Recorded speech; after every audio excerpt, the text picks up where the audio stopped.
नमस्कार मंडळी, कशा आहात तुम्ही? तर चला आज डाळ पालक बनवूयात आपण.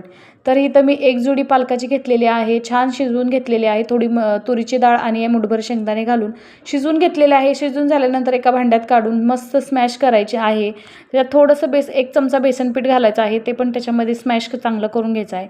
फोडणीला एक टोमॅटो घेतलेला आहे, 4-5 पाकळ्या लसूण, 4-5 मिरच्या घेतलेल्या आहेत आणि हे छान ठेचून घ्यायचं आहे लसूण आपल्याला आणि मिरच्या वाटून घ्यायच्यात. कढईमध्ये 2 चमचा तेल घालायचं आहे. नंतर मग आपल्याला जिरं घालायचं आहे थोडं फोडणीला. नंतर लसूण घालायचं आहे आणि वाटलेली मिरची घालायची आणि हे छान परतून घ्यायचं आहे आपल्याला. मग टोमॅटो घालायचा आहे, टोमॅटो पण छान परतून घ्यायचं आहे. खूप छान लागते बरं का, तुम्ही नक्कीच एकदा करून बघा.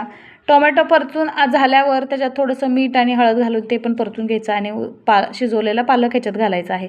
नक्की एकदा करून बघा आणि रेसिपी आवडली असेल तर चॅनलला सबस्क्राईब करायला विसरू नका बरं का. अगदी मुलं पण ही रेसिपी खातात. चला तर मग पटकन सबस्क्राईब करा.